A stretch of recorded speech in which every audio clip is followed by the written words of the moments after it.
예배를 위해 김찬주 장로님 대표로 기도해 주시겠습니다.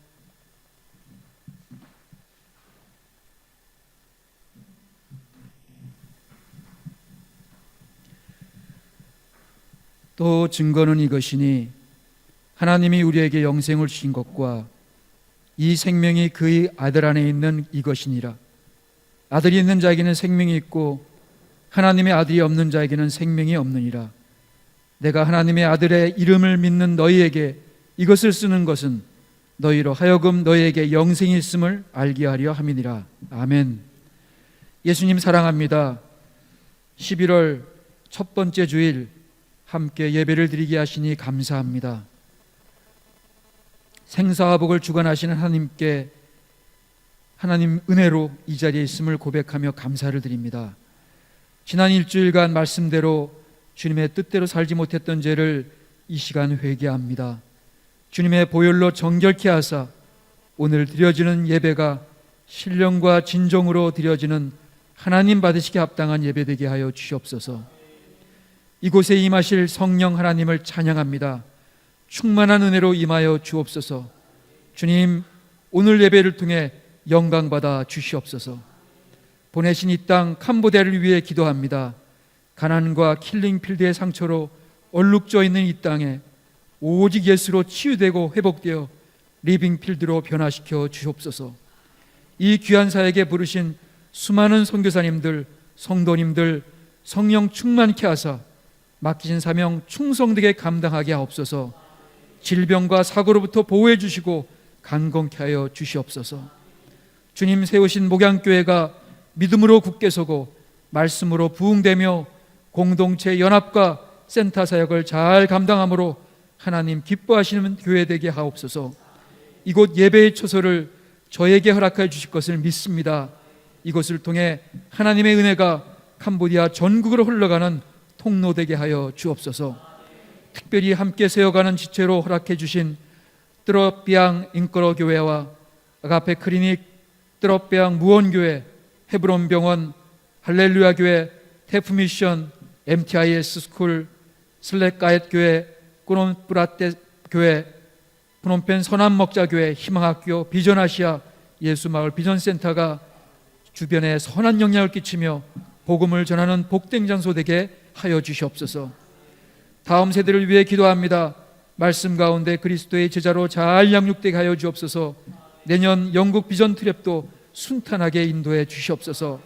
내일부터 수요일까지 베트남 푸꾸옥 비전 트립 다녀오는 교회 식구 모두에게 쉼과 충전의 행복하고 안전한 여정 될 수 있도록 인도해 주시옵소서. 어려운 형편 가운데 또는 질병으로 고통당하는 성도님들 계시면 하나님의 능력의 손으로 붙들어 주시고 회복시켜 주옵소서. 목사님 성령으로 충만케 하사 오늘 선포되는 말씀이 옥토에 뿌려진 씨앗과 같이 하나님 기뻐하시는 삶의 열매로 30배, 60배, 100배 결실 맺게 하여 주시옵소서. 시종을 주님께 의탁하며 생명의 주 되시는 우리 주 예수 그리스도의 이름으로 간절히 기도했습니다. 아멘.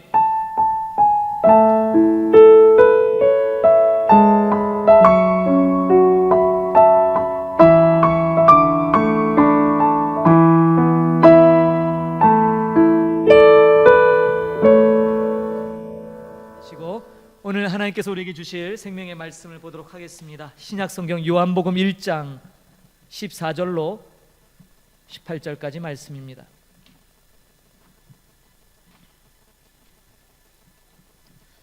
신약성경 요한복음 1장 14절부터 18절까지 말씀입니다. 우리 살아계신 하나님의 말씀 함께 봉독드리도록 하겠습니다. 봉독합니다.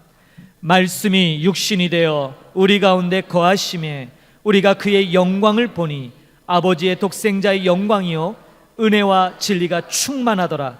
요한이 그에 대하여 증언하여 외쳐 이르되 내가 전에 말하기를 내 뒤에 오시는 이가 나보다 앞선 것은 나보다 먼저 계심이라 한 것이 이 사람을 가리킴이라 하니라. 우리가 다 그의 충만한 데서 받으니 은혜 위에 은혜로라. 율법은 모세로 말미암아 주어진 것이요 은혜와 진리는 예수 그리스도로 말미암아 온 것이라. 본래 하나님을 본 사람이 없으되 아버지 품속에 있는 독생하신 하나님이 나타내셨느니라. 아멘. 말씀 제목 독생자의 영광입니다. 지난주에 이어 이번 주에도 요한복음 말씀을 같이 나누겠습니다. 광고 드린 대로 제가 3주간 요한복음 세미나 수업을 진행하면서 이 요한복음에 담겨져 있는 주옥 같은 그 놀라운 보물들을 발견하게 되었죠. 이전에 미처 깨닫지 못했던 정말 귀함이 있었습니다. 그래서 어떻게든 이 받은 은혜가 여러분에게도 전해질 수 있도록, 그래서 그렇게 기도하며 오늘 말씀을 준비했습니다. 지난주 본문을 통해서 우리가 본 것은 어두운 이 세상 가운데 빛 되신 분이 오셨다라는 것을 보았죠. 그분은 태초에 하나님과 함께 계셨고 그분과 본질상 동일했던 분임을 지난주 말씀을 통해 우리가 살펴보았습니다. 오늘 본문으로 잡은 14절은 정말 놀라운 고백들로 가득 찬 구절의 말씀드립니다. 말씀이 육신이 되어 우리 가운데 거하심에 우리가 그의 영광을 보니 아버지의 독생자의 영광이요 은혜와 진리가 충만하더라. 어둠에 있던 저와 여러분에게 빛 대신 예수 그리스도께서 빛으로 이 땅에 오셨어요. 빛, 세상에는 진리의 빛 말고도 여러 가지 빛들이 있습니다. 사람들이 맹목적으로 추정하는 그 빛, 그래서 그 빛만 쫓아가면 살 것 같고 그 빛만 따라가면 뭔가 얻을 것처럼 종횡무진 달려가지만 종국에 이르러 보니 가짜 빛도 있더라, 이 말씀이에요. 빛을 가장한 거짓됨, 거짓이 마치 빛처럼 속임수를 쓰는 것이 바로 거짓 진리, 우리를 유혹하고 우리를 생명으로부터 벗어나게 하는 각종 잘못된 진리들일 것입니다. 인도의 시인이자 철학자였던 타고르가 그의 산문시에서 두 종류의 사람에 대해서 글을 쓴 것이 있습니다. 타고르는 두 종류의 사람이 있대요. 하나는 어두운 밤길을 터벅터벅 걸어가는 가난한 사람, 너무나 가난하기 때문에 그저 하염없이 터벅터벅 걸어가는 사람. 또 한 사람은 마차, 타고르는요 1800년대 태어나서 1940년대 죽은 사람이에요. 또 한 사람은 마차에 등불을 달고 밤길을 센솔같이 이렇게 싹 달려가는 그런 사람이 있다라는 거지요.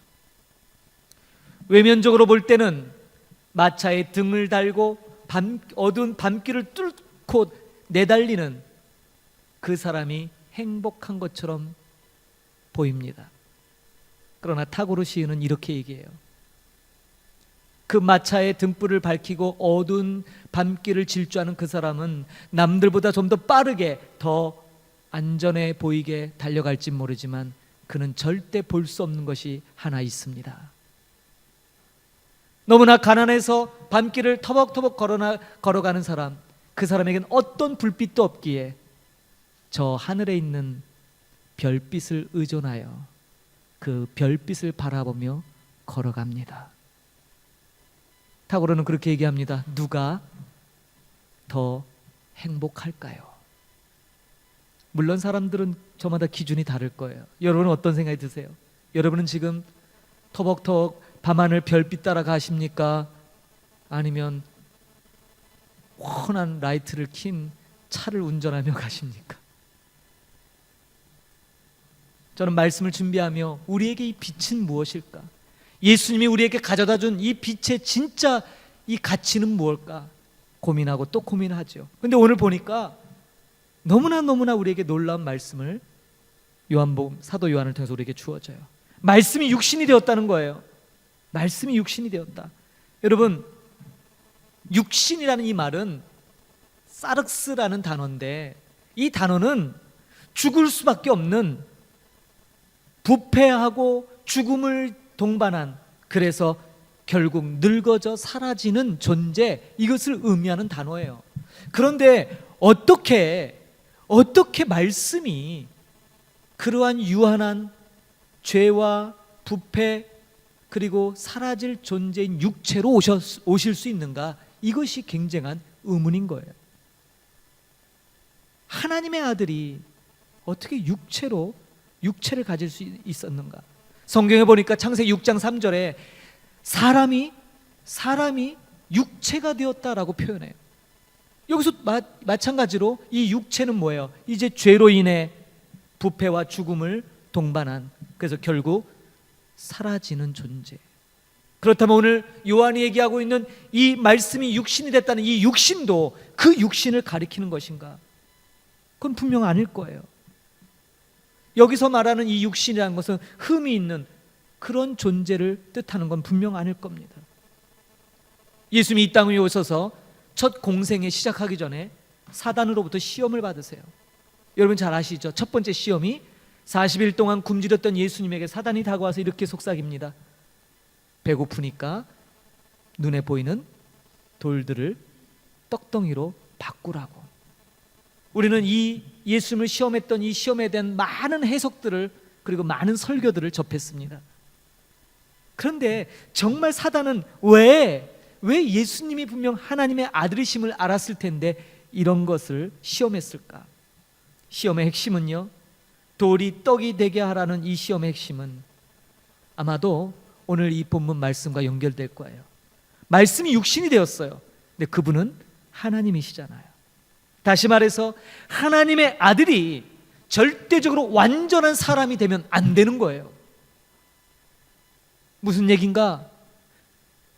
예수님을 향하여 사단은 너의 신적인 능력을 동원해서 원래 하나님의 자리로 돌아가라는 거예요. 무슨 이 땅에 내려오려고 하냐는 거예요. 무슨 이 땅에 육체를 입고 썩어져서 없어질 무슨 그런 몸뚱아리를 지니고 이 땅에 오겠냐 이 말이에요. 신적인 능력을 동원해서 돌들을 떡덩이로 변화시켜 너 자신이 하나님의 아들임을 스스로 증명하고 원래 자리로 가라는 거지요. 그러나 예수님은 그 모든 시험을 물리치셨어요. 그는 온전한 육체를 지니신 분이에요. 그러나 그 육체는 우리와 같은 죄와 부패, 죽음을 동반한 그런 육체가 아닐 거예요. 지금 요한은 엄청난 지식을 우리에게 알려주고 있어요. 그렇게 말씀이신 하나님의 아들 독생자가 이 땅에 오신 것이죠. 이어지는 14절에 보니까 그 말씀이 육신이 되어 저와 여러분 가운데 거하셨다라고 성경은 기록합니다. 제가 요한복음을 강의하면서 이 거하셨다라는 거 가지고 하루를 강의했어요. 15일 중에 하루. 얼마나 이 안에 많은 내용이 있는지. 여러분, 이 거하신다는 단어는 헬라어로 스케노라는 말이에요. 모르셔도 돼요. 그냥 장막을 치다, 거주하다 이런 뜻이에요. 근데 이 단어는 공교롭게도 구약 성경에 바로 하나님의 임재의 장소였던 성막을 가리키는 동일한 단어예요. 하나님이 백성 가운데 성막 한가운데, 여러분 출애굽기 40장에 보면 모세가 시내산에서 받았던 그 성막의 그 모든 이 설계도대로 성막을 완성하죠. 그러자 그 성막이 완성되니까 어떻게 돼요? 하나님이 그곳에 임재하는데 구름 기둥이 지성소 쪽으로 내려옵니다. 그리고 그 지성소 안이 하나님의 영광의 구름으로 가득 차요. 그리고 성경은 기록합니다. 그 구름이 떠오르면 백성들은 그 구름이 떠오르는 걸 보고 짐을 꾸려서 같이 이동했다. 그리고 그 구름이 머무르고 다시 그 영광의 구름이 다시 지성소 안에 들여지면 백성들은 그곳에서 짐을 풀고 그곳에 다시 장막을 쳤죠. 이것이 하나님의 백성의 삶이었고 하나님이 그 백성과 함께했던 하나님의 현현의 모습이었죠. 바로 그 성막을 가리키는 것이 바로 이 거하심이에요. 여러분 출애굽기는요 크게 두 가지 주제로 이어져 있습니다. 1장에서 18장까지 애굽으로부터 종살이했던 이스라엘을 자유케 하는 내용이에요. 그래서 홍해바다가 막 10가지 재앙이 있고 홍해바다가 갈라지지 않습니까? 그게 18장까지 나와요. 그리고 19장서부터 40장까지는 하나님을 향한 진정한 자유자로 하나님을 향한 여정의 길을 쓰고 있는 것이 출애굽기의 큰 구조입니다. 교회는 몸된 주님의 전이 된 저와 여러분은 이 세상, 이 죄악된 죄의 종로로 타던 그 삶으로부터 우리는 부르심을 받아 건짐받은 존재들입니다. 할렐루야. 믿으시죠? 건짐받았어요. 거기서 끝나는 것이 아니라 이제 그 건짐받은 상태에서 하나님을 향하여 나아가는 자유인들, 하나님과 함께 살아가는 참 자유인들, 바로 그것을 성경은 우리에게 가르치고 있죠. 그래서 요한복음에는 영생, 영원한 생명, 영생이란 말과 생명이란 말과 구원이란 말이 동의어로 사용됩니다. 다 같은 의미예요. 이 예수 그리스도를 믿고 따르는 자, 그들에게는 영생이 주어집니다. 다른 조건이 부여되지 않아요. 그 예수님을 믿기만 하면 누구든지 이 영생을 소유할 수 있다는 거죠. 그럼 다시 아까 이 거하심이라는 단어를 가겠습니다. 이 거하심의 장막이잖아요. 장막에 거하는 것. 제가 출애굽기 강의하면서 그런 표현을 썼어요. 출애굽기는 하나님과 이스라엘의 로맨스다. 어떤 로맨스인가요? 진짜 우리가 늘 즐겨보는 드라마나 영화의 스토리와 크게 다르지 않아요. 아리따운 아가씨가 있었어요. 근데 길을 가다가 불량배를 만났죠. 불량배에게 몹쓸 짓을 당하며 고통 가운데 있는 그 아리따운 여자에게 갑자기 백마탄 왕자 같은 이가 나타나서 구출해 줍니다. 다치지 않았냐고, 괜찮냐고. 그럼 어떻게 될까요? 둘 간의 러브 스토리, 사랑이 싹트기 시작하고 교제가 일어나죠. 마치 이러한 로맨스적인 사건처럼 출애굽기에는 하나님과 이스라엘을 바로 그런 관계로 묘사해요. 예상하셨겠지만 아리따운 아가씨는 이스라엘이고 불량배는 애굽의 바로 왕입니다. 백마탄 왕자님은 하나님이시겠죠. 그래서 결국 출애굽기의 모든 구조는 관계 중심으로 돼 있어요. 근데 우리는 이 관계를 잊어버리고 시내산에서 십계명으로 그저 언약 관계에 들어간 그것만을 생각하며 늘 하나님과는 왠지 거리가 느껴지는 것처럼 살아온 것이죠. 오늘 본문에 보면 요한복음에 나오는 1장 14절에 나오는 이 말씀이 육신이 되어 우리 가운데 거하심에, 이 거한다라는 말은 마치 저와 여러분에게 너무너무 흠뻑 빠진 하나님께서 야, 우리 결혼하자, 같이 살자, 그래서 결혼식을 올리고 신방을 꾸미는 것처럼 그렇게 우리와 함께 살고 싶어서 내려오신 바로 그것을 의미해요. 신혼집이죠. 신혼생활의 시작을 의미하는 거예요. 그냥 온 것이 아니라 온 목적이 그거예요. 바로 저와 여러분과 함께 살고 싶어서. 여러분, 이 영광된 주님이 저와 여러분을 너무너무 사랑하고 여러분과 함께 살고 싶어서 오셨는데 정말 여러분들은 그분을 얼마만큼 의식하고 그 사랑에 보답하며 일방적 사랑이 아닌 하나님이 우리를 사랑하는 만큼 나도 주님을 사랑합니다, 그렇게 고백하고 살아가는지요. 오늘 말씀을 통해 우리의 신앙의 현주소를 살펴보길 바랍니다. 말씀이 육신이 되어 우리 가운데 거하심에 우리가 그의 영광을 본다라고 했습니다. 영광을 보죠. 사실 영광은 우리가 감당할 수 없는 것입니다. 영광의 어원이 되는 말 자체는 우리 내장, 장기에서 가장 무거운 간이에요. 간을 뜻하는 단어예요. 그래서 가장 무거워요. 우리는 찬송 부를 때 영광이 들어가면 좀 가볍잖아요. 영광, 영광, 할렐루야. 그러나 실제 영광의 어원은 무거운 것입니다. 고대로부터 모든 사람들은 신적 영광을 보면 죽는다고 여겼어요. 우리가 갖고 있는 성경, 구약 성경에도 하나님의 영광을 본 사람들은 즉시로 얘기했어요. 화로다, 나는 망하였도다. 하나님의 영광을 봤던 이사야도 즉시로 인젠 자기 하나님의 영광을 봤기 때문에 죽었다고 해요. 그런데 우리는 죽고 싶어서 안달난 사람들이죠. 맨날 다 주의 영광을 보여달래요. 주의 영광을. 저와 여러분은 그런 게 아니라 예수님이 사역하실 당시에도 하나님의 영광을 보고 싶어서 하나님을 보게 해달라고 쫄랐던 제자들이 있었어요. 대표적으로 빌립도 그랬죠. 그때 예수님이 그런 말씀하시죠. 빌립아, 나를 본 자는 이미 아버지를 보았거늘 어찌 아버지를 보여달라고 하느냐. 내가 곧 그니라 얘기해요. 이건 정말 우리가 오늘 이 현대를 살아가는 우리가 들어도 정말 납득하기 어려운 이야기인데 예수님 당시에 제자들이 이 말을 이해했으리 만무하지요. 오직 성령이 오셔서 예수님을 증거하셨을 때 비로소 그 뜻을 알게 되는 것입니다. 자, 여기 독생자의 영광이 있어요. 우리가 요한복음을 이해할 때 가장 잘못 이해하고 가장 어렵게 이해하는 단어가 바로 이 독생자라는 단어예요. 굳이 좀 쉽게 번역하자면 독종자라는 용어가 적합해요. 독종자. 우리 주님은 독하신가? 독종이야? 그런 의미가 아니라 이 종자는 같을 종자예요. 다시 말해서 우리는 독생자 그러면 외아들, 독자 이 생각하잖아요. 아니요. 요한은 외아들, 독자 이런 의미에서 독생자를 쓴 게 아니라 이 단어는 헬라어로 모노게네스라는 단어인데 이 말은 하나님과 같은 종류의 그분과 본질이 동일하신 이 의미를 갖고 있는 게 독생자예요.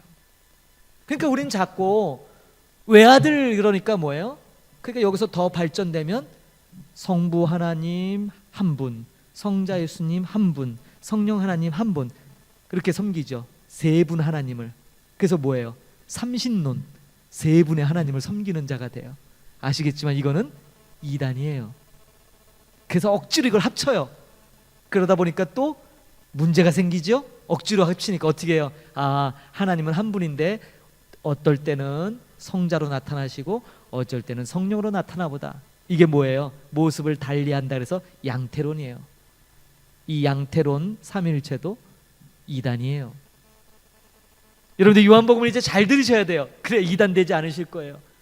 삼위일체는요, 먼저 하나님과 성자이신 예수님의 관계부터 시작돼야 이해되기 시작해요. 한꺼번에 세 개 하면 절대 이해 안 돼요. 하나씩 하나씩. 요한이 얘기하는 이 독생자의 영광은 바로 외아들, 독자 이런 의미가 아니라 모노게네스, 하나님과 동일하신 분, 바로 그분. 원래 하나님의 영광을 볼 수가 없어요. 그러니까 하나님이 저와 여러분에게 눈높이로 볼 수 있도록 그렇게 낮추셔서 오신 분이 바로 독생자입니다. 그리고 우리는 그분을 통해 하나님을 보게 되는 것이죠. 이어지는 15절에 보면 갑자기 세례 요한의 이야기가 나옵니다. 왜요? 왜 이게 중요합니까? 바로 이것을 가장 먼저 깨달은 사람이 세례 요한이에요. 그는 예수님을 바라보며 예수님에게 임하셨던 그 놀라운 성령, 그리고 그분이 어떤 분인지를 직감하며 얘기했죠. 15절에 보니까 예수님에 대해서 증언해요. 내가 전에 말하기를 내 뒤에 오시는 이가 나보다 앞선 것은 나보다 먼저 계심이라 한 것이 바로 이 사람을 가리킴이라. 세례 요한은 공간복음에서는 철저하게 역할이 있어요. 굉장히 중요한 역할을 감당했던 사람이에요. 구약의 모든 마지막 종결자가 세례 요한이에요. 우리는 말라기 성경에서 구약이 끝나고 신약 성경은 마태복음 여기서 딱 시작하잖아요. 그러나 실제적인 내용에서 끝나는 것은 바로 세례 요한이에요. 세례 요한의 죽음으로 구약이 종결되는 겁니다.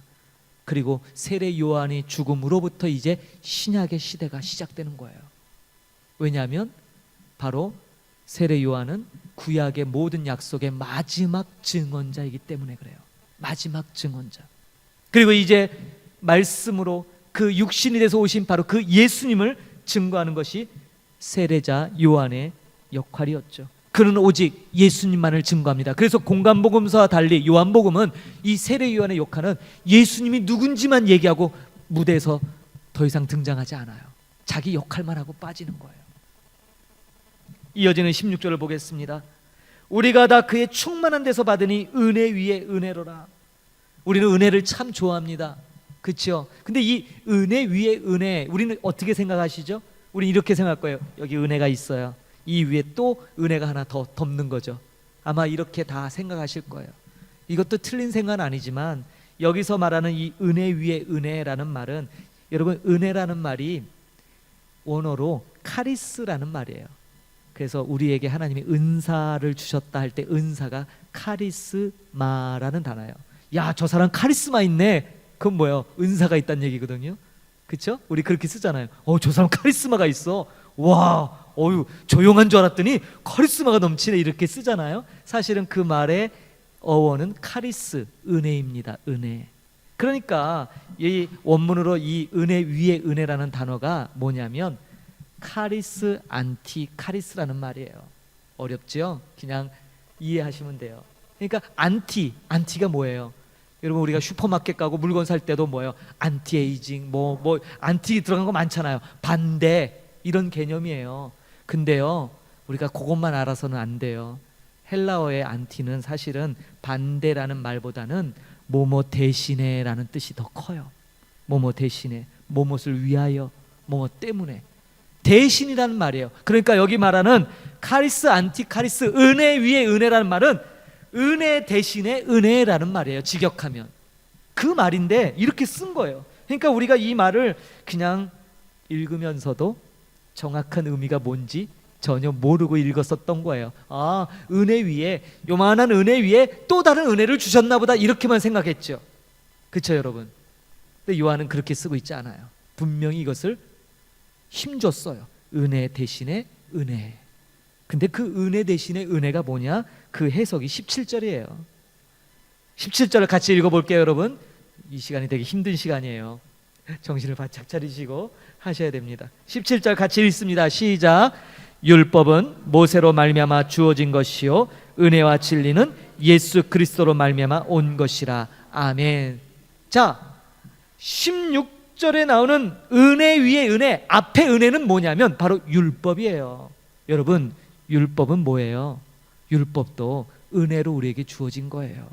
하나님을 잘 섬기도록 하나님의 은혜로 주어진 거예요. 우린 율법을 막 경계하잖아요. 뭐 하지 말아라, 구속적인 법률 용어만 생각나지만 사실 율법은 하나님이 그의 백성과 잘 지내고 싶어서 그에게 주셨던 은혜의 법들이죠.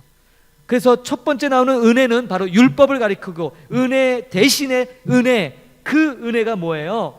바로 예수 그리스도죠. 할렐루야. 그러니까 이 은혜 위에 은혜는 뭐예요? 이제 율법 대신에 예수님, 이 얘기예요. 결국 율법의 완성자이신 그 참 빛인 예수님이 저와 여러분에게 오셨다라는 거, 이거 얘기하고 있는 거예요. 이게 바로 은혜 위에 은혜로라라는 이 용어의 진정한 뜻입니다.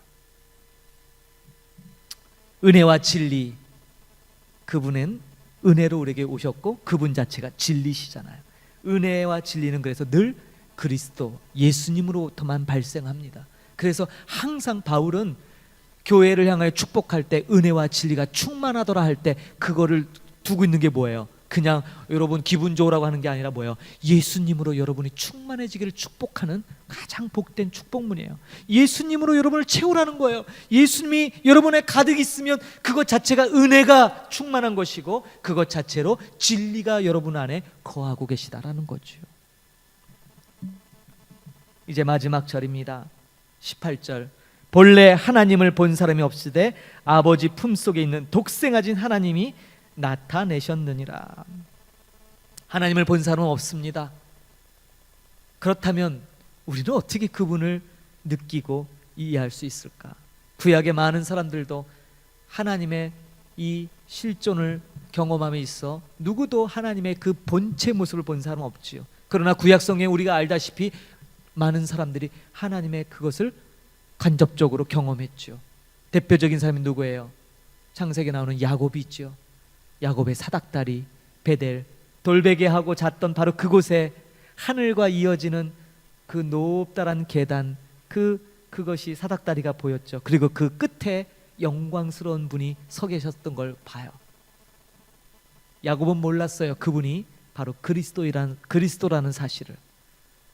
야곱이 봤던 건 바로 그리스도의 영광이에요. 구약에 있는 백성이나 신약에 있는 백성이나 하나님을 본 건 다 똑같아요. 그리스도의 영광을 보는 거예요. 모세도 그리스도의 영광을 통해 하나님을 보신 거예요. 성경에 나오는 모든 인물들은 다 그리스도의 영광을 통해 성부의 모습을 본 겁니다. 지난번에도 말씀드렸죠. 구약의 백성들은 어떻게 구원받냐고요? 예수님을 모르는 사람들이 어떻게 구원받냐고요? 바로 이 그리스도 오실 메시아를 대망하며 그 믿음으로 살았고 하나님은 그것을 그들의 믿음으로 인정해 주셨어요. 그것으로 구원받아요. 구약에 뿐만이 아니라 신약에도 신약에 그 그리스도를 찾았는데 드디어 그분이 오셨죠. 그 그리스도가 바로 예수님이었어요. 그래서 그리스도 예수, 그분을 통해 하나님을 보게 되는 거죠. 여기 그런데 그분이 아버지 품속에 있었대요. 요한복음을 쓰고 있는 요한복음의 저자 요한은 자기 자신을 늘 주님이 사랑하시던 제자, 이런 표현을 종종 써요. 그리고 주님 품에 의지하여 누웠던 제자, 이런 표현을 자기 자신을 위해 써요. 아마도 요한은 이 주님 품이란 것에 대한 정확한 의미를 이해하고 있었기 때문에 이 표현을 쓰는 거예요. 자기가 그래 봤거든요. 자기가 주님 품에 안겨봤거든요.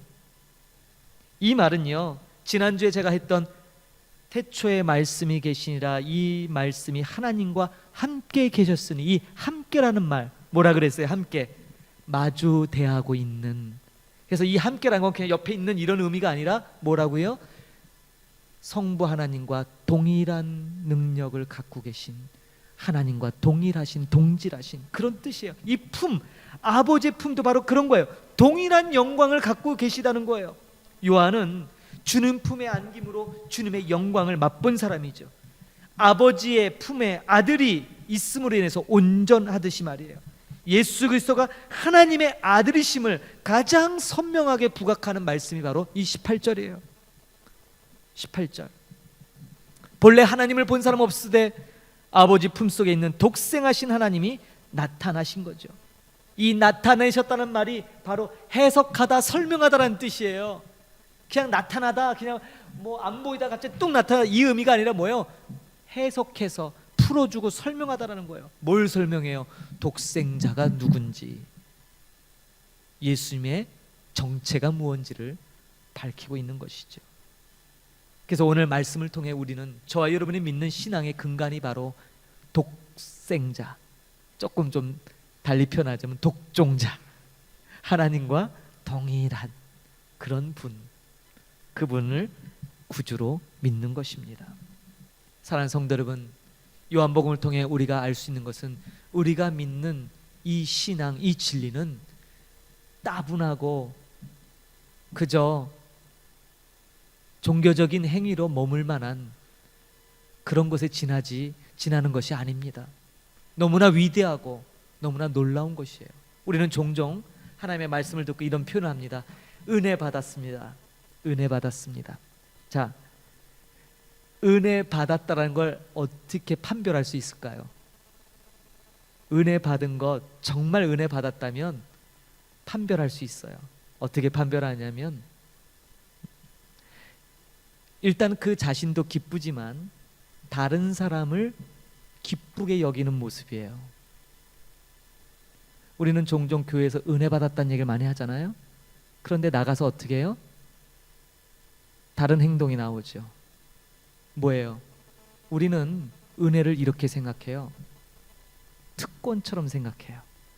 그래서 은혜 받았는데 그렇지 못한 사람 보면 뭐예요? 아이, 그렇게 하면 안 되지, 아우 저러면 안 되지, 이런 모습들 있잖아요. 그건 은혜에 반하는 행동들이에요. 정말 은혜를 받았다는 것은 나 자신은 물론이거니와 그 은혜 받은 그 무리 속에 함께 뭐예요? 그 사람들 기뻐해요. 그래서 특권 의식이 아니라 이 하나님의 은혜로 채워진 사람들은요, 그래서 뭐예요? 말과 언행 모든 것에 있어 그 사랑이 넘쳐나요. 굳이 사랑합시다, 사랑합니다, 나 뜨겁게 서로 인사하십시다, 사랑합니다, 그렇게 하지 않아도 은혜가 있다면 이 빛 대신 예수 그리스도, 이 독생하신 하나님의 영광을 맛보고 그 은혜 가운데 있는 사람들은 자연스럽게 그 은혜가 전해진다, 이 말입니다. 저는 왜 한국교회가 왜 교회담을 잃어버리고 사람들에게 지탄을 받고 조롱을 받을까? 많은 사람들이 은혜 받았다고 얘기하는데 진짜 은혜 받은 게 아닌 것 같아요. 한마디로 오늘 말씀으로 정의하자면, 은혜 받는다는 건 예수님으로 여러분 자신을 채우는 거예요. 예수님이 여러분 안에 있을 때 그분이 은혜이고 그분이 진리이기 때문에 그 예수님이 채워짐으로 여러분들의 그 은혜와 진리가 드러날 수밖에 없어요. 넘쳐나요. 괜히 옆에 있는 사람이 이뻐 보이고, 괜히 뭐예요? 이 사람 원하는 대로 맞추게 되고 이 사람이 진정 기뻐하는 일에 나도 기뻐하는, 아무 상관없어도 다른 이들 때문에 기뻐할 수 있고 공통의 가치 예수 그리스도로 말미암아 사랑스러운 마음을 갖는 것, 이게 참단 은혜 받은 자의 모습 아니겠습니까? 그런데 한국교회가 그걸 상실한 거예요. 외견적으로는 엄청난 은혜를 받고 있고 엄청난 은혜가 막 하는 것 같은데 그 범주를 벗어나면 그 은혜는 온데간데 금세 사라져버리죠. 예수님이 사람을 가리시던가요? 예수님이 장소를 가리시던가요? 아닐 거예요. 예수님은 오히려 파격적으로 누구도 가리지 않고 누구든 어떤 사람이든 관계치 않고 함께 하셨어요. 그래서 기뻐하셨고 그들과 함께 기쁨을 누리셨죠. 그분이 은혜라면, 그분이 진리라면, 오늘 요한이 얘기하는 은혜와 진리가 충만한 그 독생자의 영광을 정말로 여러분들이 보셨다면 여러분 삶 가운데 그 예수님이 드러날 수밖에 없는 거예요. 이게 진짜 은혜 받은 증거입니다. 그래서 저는 우리 목양교회 요새 그렇게 기도해요. 한 분 한 사람 한 사람을 떠올리며 아침에 기도할 때 그런 기도해요. 아, 진짜 은혜 받은 사람이 되게 해주세요. 가짜 은혜 말고 진짜 은혜 받은 사람이 돼서 말로만이 아니라 행동으로 정말 은혜 받으면, 정말 예수님이 내 안에 채워져 있으면 그렇게 될 수밖에 없잖아요. 미워했던 사람도 예수님 때문에 어떻게 돼요? 이해하게 되고 용납하게 되고 더 나아가서는 다시 사랑하게 될 수 있을 거예요. 여러분, 우리는 그 가치를 회복해야 될 줄 믿습니다. 모든 것이 은혜입니다. 이 말은 바꿔 말하면 모든 것이 예수님이에요. 예수님이 오신 이 의미, 우리 인생의 어둠 가운데 있던 우리에게 이 빛 대신 예수님이 비추지 않았더라면 우리의 삶은 너무 공허하고 아무것도 아닌 거예요. 그 예수님으로 말미암아 저와 여러분에게 은혜와 진리가 충만하게 되는 것입니다. 사랑하는 성도 여러분, 여러분의 삶에 은혜와 진리가 충만하시기를 축복합니다. 여러분 정말 흘러넘쳐야 돼요. 점검하세요. 내가 진짜 은혜 받았는지, 은혜만 받고 싶어 하는지, 은혜가 좀 덜 채워졌는지 점검하셔요. 점검하시고 다시 오늘 이 말씀, 얼마나 귀한 말씀이에요. 저와 여러분을 너무 사랑하셔서 신방 차리고 신혼 살림하러 오셨는데 그 주님 놔두고 왜 한눈 팔고 계십니까? 왜 기웃기웃하십니까? 왜 두리번 거리십니까? 그만하시고 이제 우리 그 신랑 되신 주님과 진정한 이 기쁨의 삶이 계속 영이 되었으면 좋겠어요. 우리 목양교회 그런 의미에서 이 은혜와 진리가 충만하기를 축복합니다. 여러분의 개개인의 삶에 진정한 예수 그리스도 빛 대신 예수님으로 말미암는 은혜와 진리가 충만하기를 축복합니다. 아멘. 결단 찬양하겠습니다. 여러분들이 좋아하시는 찬양인데 함께 오늘 이 말씀을 생각하며 고백하길 원합니다. 오직 예수뿐이네. 함께 일어나서서 결단에 찬양하겠습니다.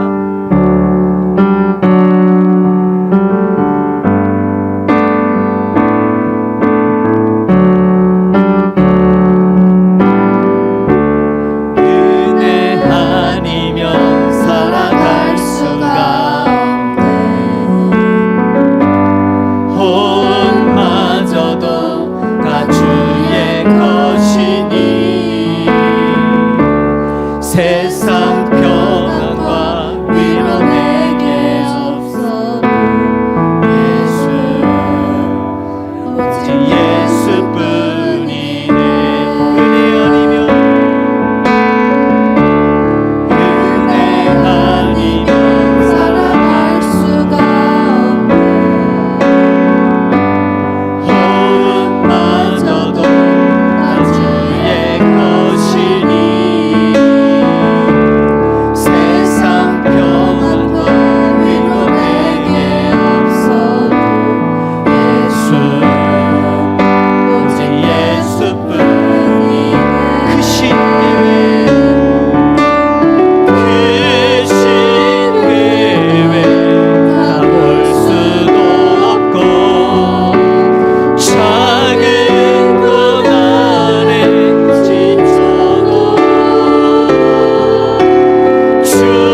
예수뿐이네.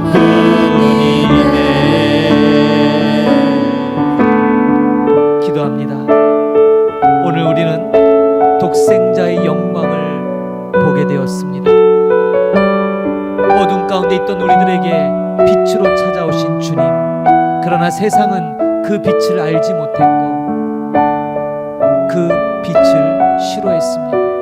여전히 어둠 가운데 있는 우리 주위에 있는 수많은 사람들을 볼 때 안타까움을 금할 수 없습니다. 그러나 그 빛, 먼저 그 빛 가운데 거한 우리들 역시 과연 그 진정한 빛의 의미, 진정한 말씀이 육신이 되어 우리 가운데 거하신다는 그 의미를 얼마나 제대로 알고 살아가고 있는지 이 시간 다시 한번 돌아보기를 원합니다. 저와 여러분이 믿고 나아가는 신앙, 우리가 믿는 그리스도 예수, 그분은 하나님이셨습니다. 그분은 하나님과 동일한 독종자 예수 그리스도셨습니다. 저와 여러분이 믿는 분은 바로 그 하나님의 본체이십니다. 우리에게 은혜 대신에 은혜, 율법 대신에 이 예수 그리스도를 주심을 감사하시고 이 은혜가 날마다 되새겨지며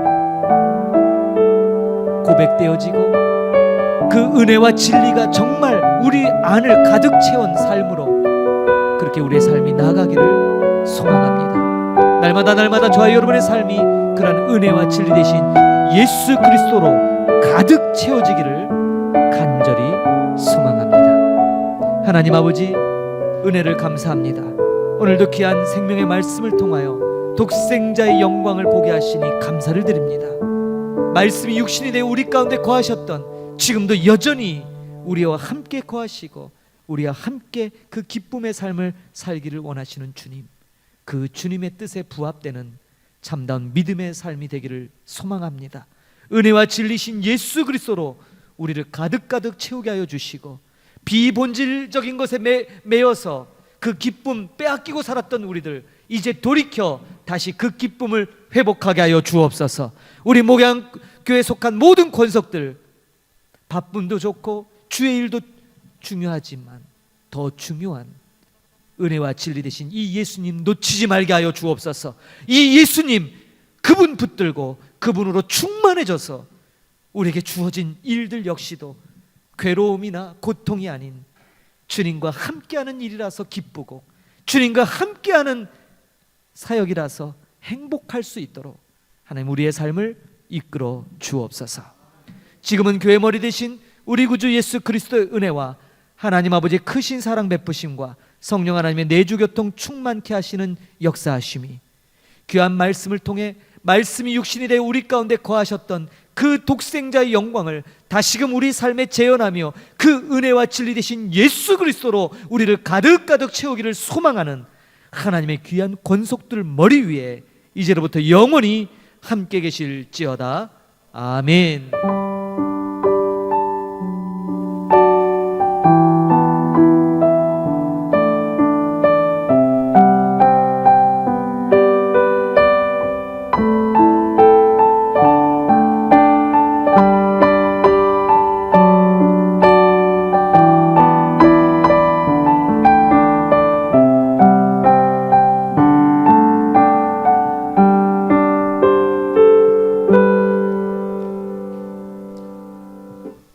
예배를 모두 마쳤습니다. 복된 한 주간, 은혜와 진리가 충만한 한 주간 되기를 소망합니다. 감사합니다.